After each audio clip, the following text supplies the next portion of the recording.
nama Tuhan. Selamat pagi saudara terkasih dalam Tuhan. Shalom. Shalom. Pagi hari ini kembali kita beribadah melalui live streaming. Saya mau ajak saudara sekalian, dimanapun saudara sekalian berada, saya mau ajak saudara untuk meninggikan nama Tuhan dan memuji nama Tuhan. Kita mau angkat satu pujian, tinggikan dirimu.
Saat pagi hari ini Tuhan, kami kembali Tuhan beribadah kepada Engkau Tuhan. Kami ucap syukur buat berkat kemurahan-Mu, buat pemeliharaanmu Tuhan yang begitu nyata Tuhan buat setiap kami Tuhan. Kami siap memberikan yang terbaik Tuhan untuk Engkau. Kami siap memuliakan Engkau lebih lagi Tuhan. Kami mau angkat suara kami Tuhan untuk menyatakan Tuhan bahwa Engkau baik Tuhan buat setiap kami. Terima kasih Tuhan, terima kasih buat setiap kebaikan-Mu. Nah, Tuhan, kami serahkan dan kuasa-Mu di dalam nama Tuhan Yesus. Haleluya. Amin. Shalom. Shalom. Mari saya undang Bapak Ibu Saudara yang terkasih dalam Tuhan untuk bangkit berdiri.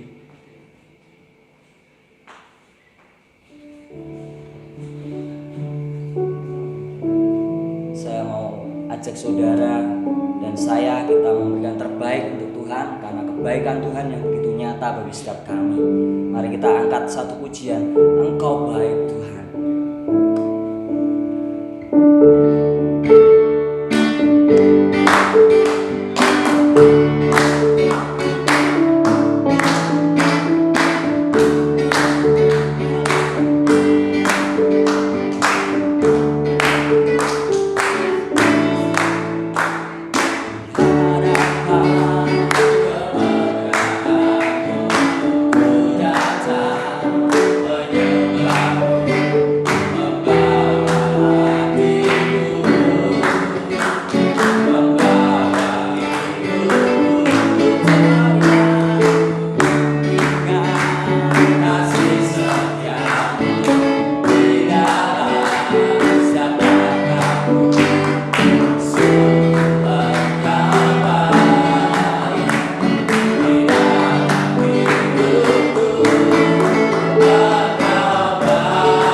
Kita mau angkat satu pujian, jadikan aku indah.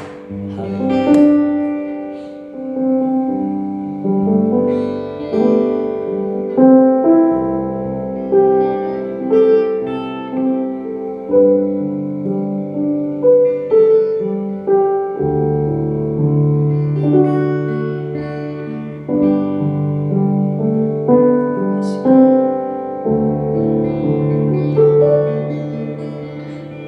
Datang ya Bapa dalam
Mari kita berdoa sebelum kita membuka Alkitab kita dan bersama-sama kita merenungkan bagian dari pesan firman Tuhan di pagi hari ini. Bapa di surga, kembali kami datang untuk berserah kepada Tuhan karena kami sadar bahwa kami butuh urapan Tuhan untuk kami belajar dan mengerti pesan firman-Mu. Sebab ini adalah perkataan dari Tuhan yang Tuhan ingin supaya kami mendengar dan kami merenungkan untuk kami melakukannya. Oleh karena itu kami sungguh membutuhkan urapan Tuhan, memeteraikan firman-Mu ini bagi kami, menuntun kami dan mengajarkan kepada kami untuk melakukan. Dimanapun saat ini kami berada Tuhan, urapi hati dan pikiran kami, bahkan penuhi Tuhan hidup kami. Dan biarlah pemberitaan firman-Mu, pesan firman pagi hari ini boleh kami terima dengan penuh sukacita untuk menjadi kekuatan bagi kami. Kami hanyalah bejana, kami hanyalah kirbat, dan Tuhan Yesus adalah sumber mata air yang terpenting bagi kami. Terima kasih Bapa, hamba-Mu yang penuh dengan keterbatasan, biarlah Kau pakai untuk menyuarakan dan memperdengarkannya bagi kami sekalian. Urapan-Mu tercurah atas kami, berlimpah, memenuhi kami dan menyempurnakan firman-Mu dalam kehidupan kami. Di dalam berkat nama Tuhan Yesus Kristus, kami berdoa, haleluya, amin.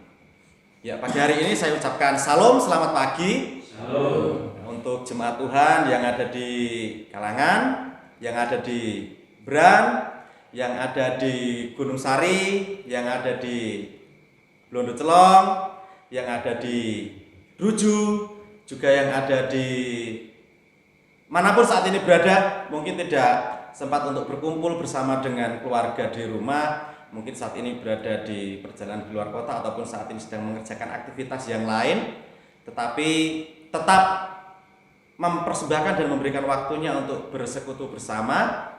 Dan pagi hari ini juga saya menyapa untuk umat-umat Tuhan yang mungkin dari luar GBI Gunung Sari tetapi pagi hari ini atau di lain waktu berkesempatan untuk membuka link YouTube ini. Saya ucapkan salam damai di dalam berkat nama Tuhan Allah kita, yaitu Yesus Kristus, anak Allah yang kudus dan maha mulia itu. Baik, Bapak Ibu dan Saudara, saya ingin mengajak kita untuk sedikit membayangkan, walaupun kita mungkin tidak sempat untuk mengamati, tapi setidaknya kita bisa sedikit membayangkan tentang keadaan yang saat ini, beberapa waktu ini kita sudah lalui. Ya. Kita mungkin bisa melihat, membayangkan. Ya, kalau saya sedikit saja saya mengamati bahwa ternyata beberapa akhir-akhir ini tatanan kehidupan bukan saja di sekeliling kita, bukan saja di kota kita, bukan saja di negara kita, bahkan di seluruh penjuru dunia, tatanan kehidupan di dunia ini saat ini mengalami sedikit perubahan.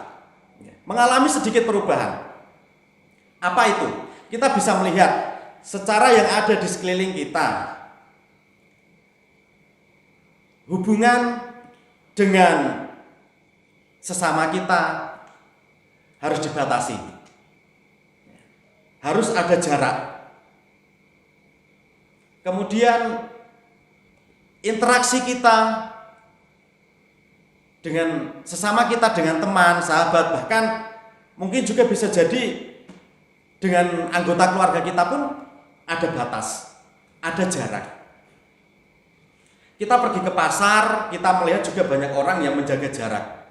Kita bertemu dengan orang lain, kita saling menjaga jarak. Bukan hanya itu saja. Bahkan beberapa hal-hal yang beberapa waktu yang lalu sebelum keadaan ini terjadi, itu menjadi sebuah bisa dikatakan itu adalah bagian dari kehidupan umat manusia. Seperti ibadah kita, ibadah kita. Juga yang lalu ibadah Ramadan daripada saudara-saudara kita Muslim, begitu juga hari raya Idul Fitri, itu pun berubah. Itu pun berubah Bapak Ibu dan Saudara. Belum lagi secara luas di penjuru dunia ini. Semua berubah.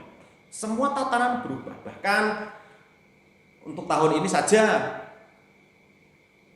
ibadah naik haji pun ditunda, begitu ya. Ya, saudara-saudara kita yang muslim, mereka yang tahun ini akan melaksanakan ibadah naik haji pun ditunda. Semua itu berubah. Padahal itu adalah sebuah bukan bisa jadi, tapi itu adalah sebuah kebutuhan dalam hidup kita. Karena itu adalah ibadah, ya. Itu adalah ibadah. Ya, tapi bersyukur kita mampu melalui waktu-waktu ini. Orang mengatakan masa sukar, masa sulit. Wah, melihat ke belakang. Ketika fenomena ini baru muncul di Indonesia, wah, kita lihat di media sosial, Bapak Ibu dan Saudara, kita lihat di media sosial. Semua menggunakan perang ayat. Perang ayat. Bayangkan Bapak Ibu dan Saudara, perang ayat. Orang-orang yang menganggap bahwa mereka tidak takut dengan yang namanya virus corona. Mereka menggunakan getol, menggunakan ayat yang diambil dari Mazmur. Walaupun 1000 rebah di kirimu dan 10.000 di sebelah kananmu, tetapi Tuhan akan meluputkan maut daripadamu. Wah, pertama kali ketika fenomena ini muncul di Indonesia. 1 minggu, 2 minggu, 1 bulan berjalan, kemudian ayat ini bergeser, berganti lagi.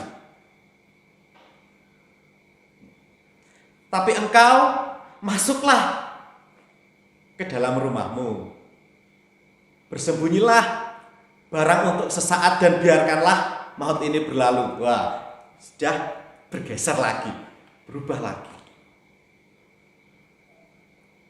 1 bulan, 2 bulan berlalu, masuk 3 bulan, sekarang berubah lagi. Entah ayat-ayat apa lagi yang digunakan. Bapak, Ibu dan Saudara yang terkasih, yang ingin saya ajak untuk kita di pagi hari ini, di kesempatan pagi hari ini, walaupun sebenarnya sudah berlalu, dan sekarang kita akan menuju kepada kondisi yang baru, situasi yang baru, new normal yang baru. Walaupun memang masih ada standar protokol kesehatan yang harus diperhatikan. Nah, Bapak, Ibu dan Saudara, kita sebagai umat kepunyaan Tuhan, umat kepunyaan Allah, umat yang sudah dipanggil dan ditebus oleh Yesus. Adakah sampai saat ini, hati yang guncang, pikiran yang goncang, masih bimbang, bagaimana keadaan sekelilingku, bagaimana keadaan sekitarku? Apakah itu masih mempengaruhi pikiran kita, mempengaruhi hati kita, mempengaruhi hidup kita? Bapak, Ibu dan Saudara yang terkasih, kesempatan pagi hari ini, kesempatan saat ini, saya mau mengajak kita, mari kita datang sepenuhnya kepada Tuhan. Kita datang sepenuhnya kepada Yesus. Hati kita yang gersang, hati kita yang kering, hati kita yang tandus, bahkan hidup kita yang gersang, hidup kita yang tandus, mari kita aliri lagi dengan sumber air kehidupan. Siapa sumber air kehidupan itu? Yesus. Adakah saat ini kita gundah? Ataukah saat ini hidup kita kering, seolah-olah hidup kita ini layu? Mari, kesempatan pagi hari ini, saya mau ajak kita kembali untuk bergantung sepenuhnya kepada pokok yang benar. Siapa itu pokok yang benar? Pokok yang benar adalah Tuhan Yesus. Kalau Yesus sudah kita jadikan sebagai sumber air kehidupan, kalau Yesus sudah kita jadikan sebagai pokok yang benar, maka tidak akan ada kekeringan, tidak akan ada kehausan, tidak akan ada tandus, tidak akan ada gersang, tidak akan ada layu, tidak akan ada kering. Firman Tuhan katakan apa?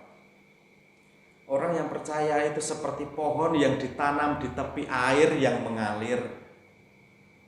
yang tidak akan pernah mengalami kekeringan. Tapi dia akan selalu basah, dia akan selalu basah, dia akan selalu sejuk. Nah, pagi hari ini, kesempatan kali ini, saya mau ajak kita bersama untuk membuka dari Alkitab kita, dari Injil Yohanes pasal yang keempat. Injil Yohanes pasal yang keempat, ayat yang ke-13 dan yang ke-14.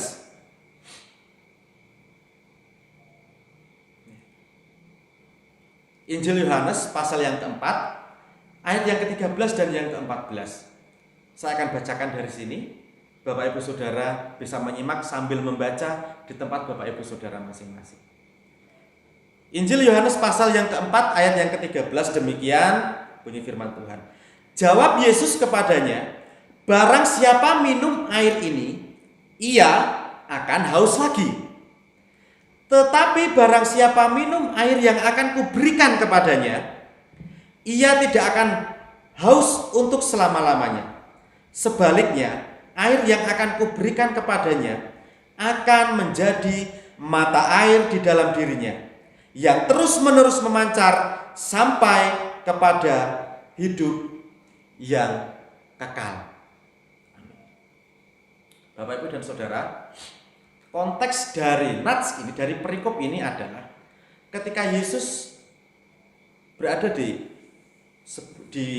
pinggir sebuah sumur, yang biasa sumur itu digunakan ya baik oleh orang Yahudi maupun oleh orang-orang penduduk Samaria di kota itu, ya. Yesus sedang duduk. Sampai pada akhirnya datanglah seorang perempuan Samaria, perhatikan, perempuan Samaria. Perempuan Samaria ini ingin mengambil air dari sumur itu. Perempuan Samaria ini ingin mengambil air dari sumur itu. Perempuan Samaria ini datang untuk mengambil air itu diperkirakan sekitar tengah hari, siang hari. Kenapa? Karena dia memilih waktu di mana sumur itu sepi. Nah, ini satu hal yang menarik. Dia mencari waktu di mana sumur itu sepi, tidak ada aktivitas di situ orang mengambil air. Apalagi kalau sampai orang-orang yang ada di situ adalah orang-orang Yahudi. Kenapa? Karena orang Samaria dan orang Yahudi itu tidak bergaul. Mereka tidak berteman. Walaupun jika ditarik dari garis keturunan, orang Samaria dan orang Yahudi itu adalah satu keturunan besar. Tetapi mereka tidak bergaul. Dalam kehidupan keseharian mereka tidak bergaul. Mereka jauh. Maka perempuan Samaria ini mengambil waktu kira-kira tengah hari atau siang hari, di mana dia membayangkan bahwa di sumur itu sepi, jadi dia bisa mengambil air dari sumur itu untuk bisa dia gunakan. Ternyata di situ sudah ada Yesus. Di situ sudah ada Yesus. Lalu terjadilah interaksi, terjadilah percakapan, terjadilah komunikasi antara Tuhan Yesus dengan perempuan Samaria itu. Sampai pada ayat yang selanjutnya. Saya akan mengulang dari ayat yang ke-10. Jawab Yesus kepadanya.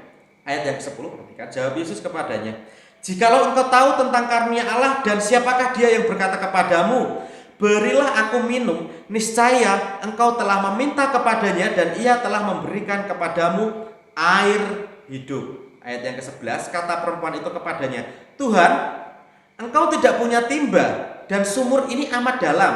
Dari manakah engkau memperoleh air hidup itu? Adakah engkau lebih besar daripada bapa kami Yakub yang memberikan sumur ini kepada kami dan yang telah minum sendiri dari dalamnya, ia serta anak-anaknya dan ternaknya?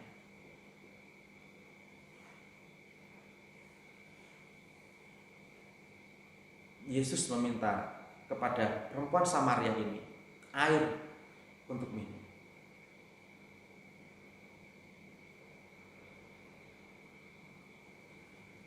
Tuhan Yesus ingin tahu, apakah walaupun aku ini adalah orang Yahudi dan dia itu orang Samaria, apakah dia akan berbuat baik?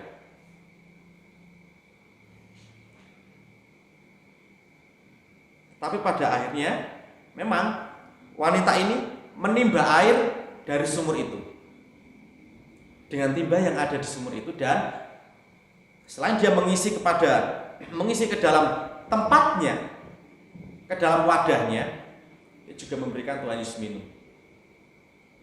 Nah, di ayat yang ke-13 kita akan ulangi lagi. Jawab Yesus kepadanya, barang siapa minum air ini ia akan haus lagi.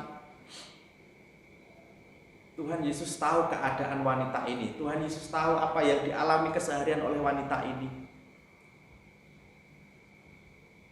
Wanita ini sudah berulang kali memiliki suami, tetapi selalu berpisah. Entah itu ditinggal mati ataukah itu ditinggal bercerai oleh suaminya. Dia harus hidup untuk menghidupi dirinya sendiri, juga menghidupi anak-anaknya, menghidupi keluarganya yang lain. Dia tahu bahwa keadaan hidupnya, keadaan hatinya, seolah-olah dia itu ingin mendapat perhatian, selalu dibantu. Tuhan Yesus tahu itu. Makanya kenapa Tuhan Yesus datang ke tempat itu, ke sumur itu, dan menemui perempuan itu. Kenapa Tuhan Yesus tidak pergi ke tengah kota, lalu mencari tempat ibadah orang-orang Yahudi dan mengajar di sana. Tapi kenapa Tuhan Yesus harus pergi ke sumur itu dan menjumpai wanita itu? Karena di sumur itu Tuhan Yesus akan bertemu dengan hidup seseorang yang membutuhkan mata air yang terus memancar. Tuhan Yesus harus menjumpai seorang hati yang butuh ketenangan, yang membutuhkan aliran sungai yang terus-menerus membaharui kehidupan sukacitanya. Ayat yang ke-14. Tetapi barang siapa minum air yang akan kuberikan kepadanya, ia tidak akan haus untuk selama-lamanya. Sebaliknya, air yang akan kuberikan kepadanya akan menjadi mata air di dalam dirinya yang terus-menerus memancar sampai kepada hidup yang kekal. Bapak, Ibu dan Saudara, Yesus sendiri, sekali lagi, tempat ini saya sampaikan untuk kita semua. Yesus sendiri, Yesus adalah mata air. Yesus adalah mata air. Yesus adalah sumber air kehidupan. Air kehidupan yang memberi hidup sampai kepada kekekalan. Saat kita berada dalam titik di mana hidup kita gersang, tandus dan haus akan kebenaran, Yesuslah sebagai sumber air itu. Yesus bukan saja hanya sumur atau penampung. Yesus bukan saja hanya sebagai tempat menampung air. Yesus bukan saja hanya bejana. Yesus bukan saja hanya kirbat. Tetapi Tuhan Yesus adalah sumber. Katakan amin. Amin. Tuhan Yesus adalah sumber. Justru kita inilah kirbatnya. Kirbat, Bapak Ibu tahu kirbat? Kirbat itu adalah kantong dari kulit yang digunakan untuk menyimpan air oleh para gembala. Ya. Kirbat itu adalah kantong yang dibuat dari kulit binatang yang diisi air minum untuk dibawa oleh para gembala. Bisa jadi juga diisi dengan anggur. Jadi siapa sebenarnya yang harus menjadi kirbat, yang harus menjadi bejana, yang harus menjadi tempat penampungan? Kita anak-anak Tuhan, kita umat-umat Tuhan, kita yang harus menjadi tempat menampung air kehidupan itu. Sumbernya dari mana? Sumbernya dari siapa? Sumbernya dari Yesus. Katakan amin. Sumbernya dari Tuhan Yesus. Yesus adalah sumber itu, dan kita sebagai wadah penampung yang dipakai. Kita ini yang dipakai. Kita yang dipakai untuk membagikan air kehidupan itu bagi semua orang. Yesus menjadi sumbernya, kita wadahnya.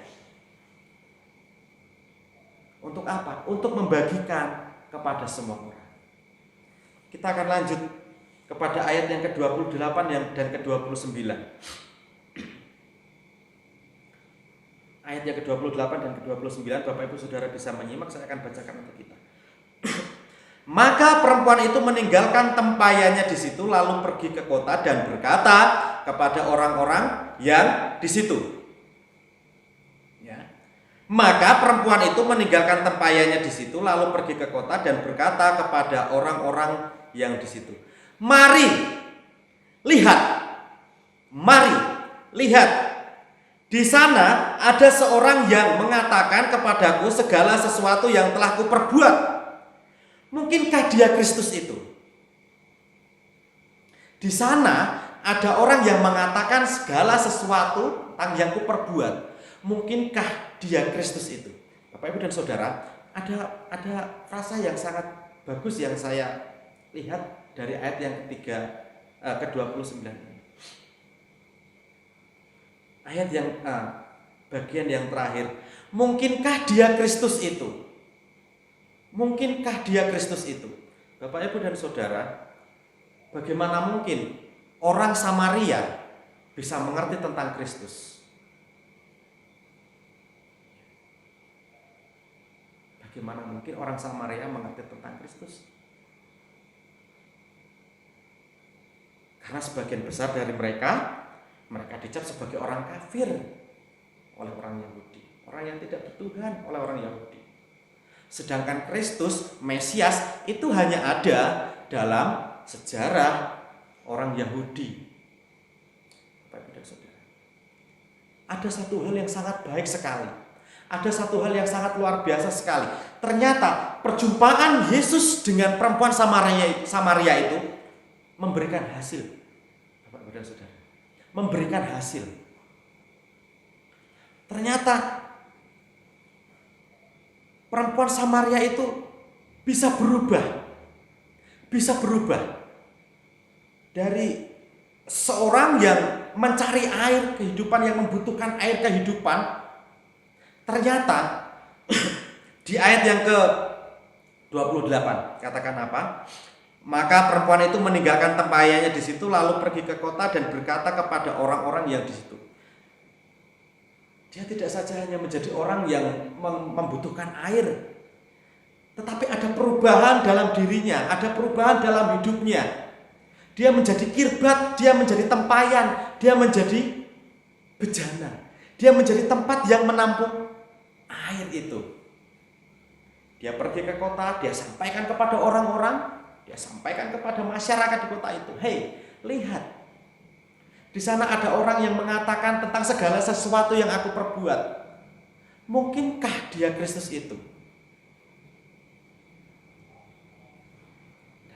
Dalam bahasa sederhananya, saudara-saudara, di sana aku bertemu dengan seseorang yang ternyata walaupun belum pernah aku berjumpa, tapi dia tahu tentang kehidupanku. Mari, ayo ke sana, kita lihat. Dia mengajarkan kepadaku. Ayo kita dengar pengajarannya.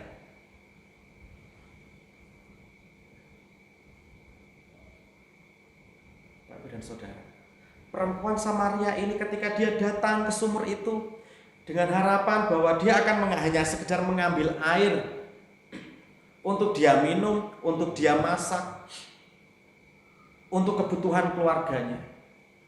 Tapi ternyata apa? Yang dia dapat lebih daripada itu. Lebih daripada itu. Ternyata dia tidak hanya mendapatkan air secara jasmani untuk minum, untuk masak. Tetapi ternyata dia mendapatkan sumber mata air kehidupan. Dia mendapatkan sumber mata air kehidupan. Sumber mata air kehidupan yang dia dapat dari Yesus. Kehidupannya berbalik. Dia tidak saja hanya sekedar menjadi orang yang membutuhkan air, tetapi dia bisa menjadi wadah, menjadi tempat menampung air dan dia bagikan kepada orang lain.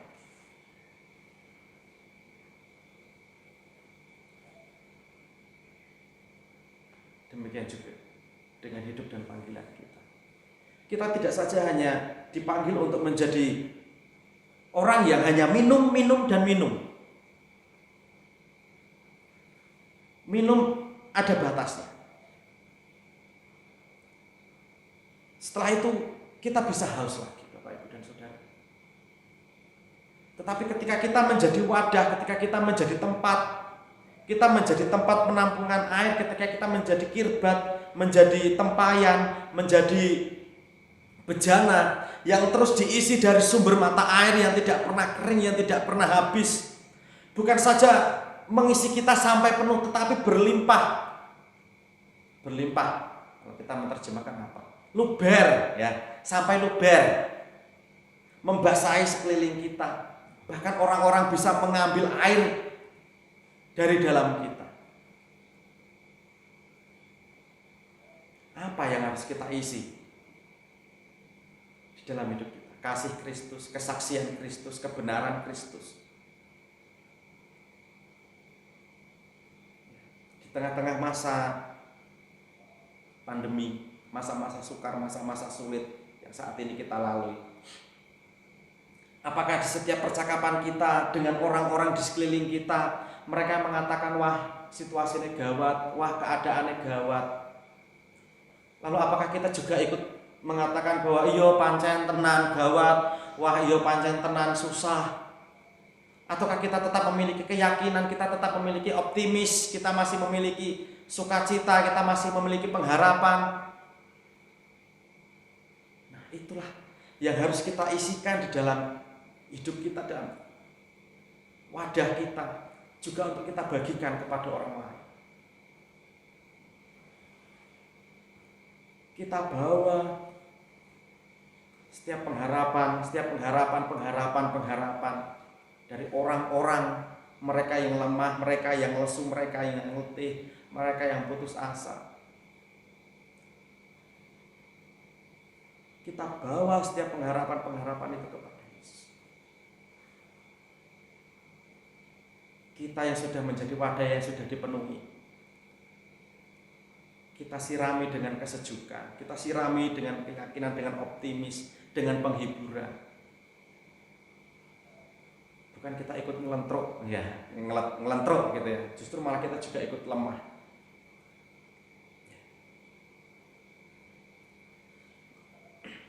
Beranjak kita juga akan melihat dari pasal yang ke-7.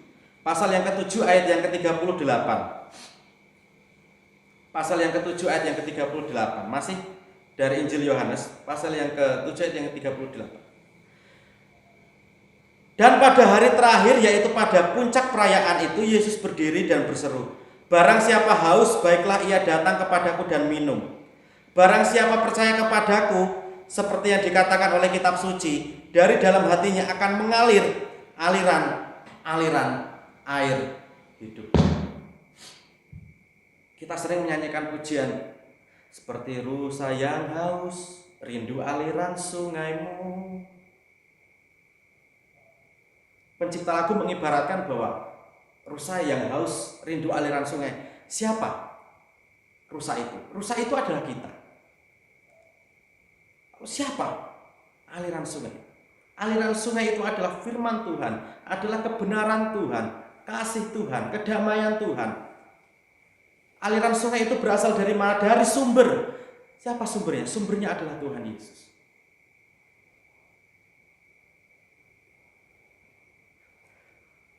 Barang siapa haus, baiklah ia datang kepadaku. Satu hal yang ditekankan oleh Tuhan Yesus, barang siapa haus, datanglah kepadaku. Apa yang harus dari kita? Kerohanian kita, kekuatan kita, penghiburan kita, sukacita kita. Mari datang kepada Tuhan. Kita jadikan Tuhan Yesus sebagai sumber. Yesus adalah sumber. Sekali lagi saya katakan, saya mau tekankan, Yesus adalah sumber. Di dalam Yesus ada lebih dari sekedar penghiburan. Di dalam Yesus lebih dari sekedar kekuatan. Dalam Yesus lebih dari sekedar pemulihan. Di dalam Yesus lebih dari sekedar kecukupan. Di dalam Yesus ada kelimpahan. Amin. Di dalam Yesus ada kelimpahan. Lalu poin yang kedua, Bapak Ibu dan Saudara, Setelah yang pertama, kita menghidupi Yesus sebagai sumber. Yang kedua adalah menghidupi dan menjadikan Yesus sebagai pokok yang benar. Sebagai pokok yang benar. Kita akan meloncat ke pasal yang ke-15, ayat yang pertama sampai dengan yang ke-8. Ya, kita akan meloncat ke pasal yang ke-15, ayat yang pertama sampai dengan yang ke-8. Saya akan bacakan, Bapak Ibu dan Saudara bisa menyimak. Akulah pokok anggur yang benar, dan Bapakkulah pengusahanya. Setiap ranting padaku yang tidak berbuah dipotongnya, dan setiap ranting yang berbuah dibersihkannya, supaya ia lebih banyak berbuah. Kamu memang sudah bersih karena firman yang telah kukatakan kepadamu. Tinggallah di dalam aku dan aku di dalam kamu. Sama seperti ranting tidak dapat berbuah dari dirinya sendiri kalau ia tidak tinggal pada pokok anggur. Demikianlah juga kamu tidak berbuah jikalau kamu tidak tinggal di dalam aku. Akulah pokok anggur dan kamulah ranting-rantingnya. Barang siapa tinggal di dalam aku dan aku di dalam dia, ia berbuah banyak. Sebab di luar aku kamu tidak dapat berbuat apa-apa. Barang siapa tidak tinggal di dalam aku, ia dibuang keluar seperti ranting dan menjadi kering. Kemudian dikumpulkan orang dan dicampakkan ke dalam api lalu dibakar. Jikalau kamu tinggal di dalam aku dan firmanku tinggal di dalam kamu, mintalah apa saja yang kamu kehendaki dan kamu akan menerimanya. Dalam hal inilah Bapakku dipermuliakan, yaitu jika kamu berbuah banyak dan dengan demikian kamu adalah murid-muridku. Bapak, Ibu dan Saudara, di kitab-kitab Perjanjian Lama, di kisah nabi-nabi, bangsa Israel itu diumpamakan sebagai kebun anggur. Kebun anggur kepunyaan Allah. Kebun anggur kepunyaan Allah. Tapi sayangnya, ternyata kebun anggur ini tidak bisa menghasilkan buah yang baik. Kebun anggur ini tidak bisa menghasilkan buah yang diinginkan pemiliknya. Kebun anggur ini tidak bisa menghasilkan buah yang diinginkan oleh para pengusahanya. Orang Israel diibaratkan sebagai kebun anggur, tetapi kebun anggur yang tidak menghasilkan buah yang diharapkan oleh pemiliknya, tidak bisa menghasilkan buah yang baik. Di perikop ini, Yesus menekankan bahwa pokok anggur yang baik, dialah pokok anggur yang benar, dan setiap buah yang keluar dari pokok yang baik, maka sudah pasti buah itu adalah buah yang sangat baik. Bapak dan Saudara, Yesus adalah pokok anggur yang benar. Nah, pertanyaannya, saat ini, sekarang ini, di kehidupan kita, sudahkah kita melekat pada pokok yang benar? Sudahkah kita melekat pada pokok yang benar? Ataukah kita hanya melekat pada ranting-ranting, kita hanya melekat pada carang-carang? Bapak, Ibu dan Saudara, kalau kita bisa memperhatikan pohon anggur. Pohon anggur itu model perawatannya adalah seperti ini. Ketika pohon itu sudah mulai memunculkan tunas-tunas buah, bibit buah-buah yang kecil, ya kalau kita orang Jawa mengatakan pentil-pentil, tapi dia menggerombol, itu akan dipilih. Daun yang harus dibuang supaya sekeliling buah itu tidak tertutup daun. Dia bisa mendapatkan angin yang cukup, dia bisa mendapatkan sinar dan cahaya matahari yang cukup, dia bisa mendapatkan asupan gizi dari batang, dari akar, dari tanah sampai kepada buah itu. Dia akan dirawat, dia akan diperhatikan sangat baik. Untuk apa? Untuk menghasilkan buah yang benar-benar baik. Dia akan disemprot obat anti hama, dia akan disiram. Kalau saya di Sumatera, kami hanya bertanam melon dan semangka. Jika di satu pokok semangka atau melon itu muncul 2 atau 3 buah, itu kita akan pilih 1 buah saja. Kita akan seleksi buah yang sangat baik, dan buah yang lain itu kita harus buang. Jadi kita hanya akan menyisakan 1 buah melon atau semangka, dan itu yang akan kita rawat, itu yang akan kita perhatikan sampai dia menjadi buah yang benar-benar matang, buah yang benar-benar bagus, menghasilkan rasa yang manis.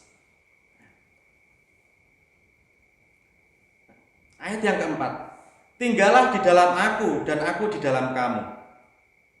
Yesus menghendaki apa? Kita tinggal di dalam Yesus. Supaya apa? Supaya Yesus tinggal di dalam kita. Jika kita sudah tinggal di dalam Yesus, kita tinggal dalam kebenaran, maka kebenaran itu pun akan muncul dari hidup kita. Kebenaran yang juga akan dilihat, dirasakan oleh orang lain. Karena itulah identitas kita yang harus kita tampilkan kepada dunia ini. Ya. Sedikit kesimpulan yang bisa kita ambil dari renungan ataupun pesan firman kita pagi hari ini adalah: hidupilah Yesus sebagai sumber, maka kita bisa memberi pancaran air dan kesegaran kepada dunia dan sesama yang kehausan. Dunia ini haus akan kedamaian, dunia ini haus akan kasih Tuhan. Beberapa waktu yang lalu di postingan di media sosial di Facebook itu ada sebuah postingan video yang sudah viral tentang seorang remaja putri di Brasil. Ya, kejadiannya memang sudah tahun lalu. Karena persaingan peredaran narkoba. Jadi remaja putri ini dengan 2 temannya, jadi mereka bertiga, mereka melakukan transaksi di suatu daerah yang di situ sudah dikuasai oleh geng atau mafia. Mereka tertangkap, 2 temannya dibunuh secara langsung, sedangkan 1 orang remaja putri ini dibiarkan hidup. Dia disiksa, dimutilasi hidup-hidup. Bayangkan Bapak Ibu dan Saudara, dimutilasi hidup-hidup, mulai dari jari tangannya, kemudian lengannya, kakinya, bahkan sampai lehernya. Dunia ini butuh perubahan. Hanya kasih Yesus yang mampu merubah dunia ini. Dari siapa itu? Dari kita, umat-umat Tuhan. Yang kedua, hidupilah Yesus sebagai pokok yang benar, supaya kita bisa menghasilkan buah yang baik bagi dunia ini. Kita tinggal di dalam Yesus bukan hanya untuk sekedar untuk mencari berkat-Nya, bukan hanya untuk menghidupi berkat-Nya, bukan hanya untuk menghidupi mujizat-Nya, tapi supaya kita menghidupi kebenaran Yesus. Dan kebenaran Yesus yang hidup dalam kita juga dihidupi oleh orang lain. Tuhan sendiri mengatakan apa dengan jaminan? Jikalau aku tinggal dalam kamu dan kamu tinggal dalam aku, maka apa saja yang kamu minta dalam namaku akan diberikan kepadamu. Mari jadikan Yesus sebagai sumber air kehidupan, sumber segalanya dari dalam hidup kita. Jadikan Yesus sebagai pokok kehidupan, sebagai pokok segalanya dalam hidup kita. Amin. Mari kita berdoa. Kami mempersembahkan segala hormat dan pujian kami kepada Tuhan kami Yesus Kristus. Kalau pagi hari ini kami sudah membuka Alkitab, kami sudah membaca, kami merenungkan dan kami mendengar pesan firman Tuhan. Kami membutuhkan urapan-Mu untuk memeteraikan itu dalam hidup kami, dan kami menjalaninya dengan penuh kebenaran dan ketaatan kepada Tuhan. Kami bukan saja hanya sekedar menjadi orang yang mencari air, tapi kami menjadi alat yang Tuhan pakai sebagai tempat untuk menampung air kehidupan yang mengalir dari Tuhan untuk kami bagikan kepada sekeliling kami. Begitu juga kami menjadi buah-buah anggur yang baik, buah-buah anggur yang bermutu, yang kami tinggal di dalam pokok yang benar, yaitu Tuhan Yesus. Biarlah kami boleh membawa kesaksian bagi sekeliling kami, bagi lingkungan kami. Biarlah kami boleh membagikan segala kebaikan Tuhan bagi sekeliling kami. Biarlah kami tidak hanya tertuju kepada berkat Tuhan, kami tidak tertuju hanya kepada kesuksesan dari Tuhan, kami tidak hanya tertuju kepada mujizat yang dari Tuhan, tetapi lebih kami tertuju kepada panggilan Tuhan yang mengubahkan hidup kami untuk menjadi saksi Tuhan. Terima kasih Bapak, terima kasih. Dimanapun saat ini jemaatmu berada, umatmu berada, kami percaya bahwa urapanmu memulihkan mereka. Urapanmu saat ini memanggil mereka, menguatkan mereka, meneguhkan mereka untuk melayani Tuhan lewat kesaksian. Saat ini hamba-Mu sudah selesai untuk menyuarakan dan memperdengarkannya bagi kami semua Tuhan. Tetapi Roh Kudus terus berkarya dari waktu ke waktu sampai kepada kekekalan ketika kami akan datang dan bertemu kembali dengan Tuhan untuk kami menerima bagian kami sebagai umat-umat Tuhan. Terima kasih Bapak, terima kasih Tuhan. Segala kehidupan kami serahkan kepada kuasa-Mu. Kami percaya bahwa tidak ada satupun yang terlewatkan daripada kami untuk menerima urapan Allah, panggilan Tuhan yang memateraikan dalam hidup kami. Terima kasih Bapak, terima kasih. Segala pujian, hormat dan syukur semua bagi kemuliaan nama Tuhan kami, yaitu Yesus Kristus. Haleluya, haleluya. Amin.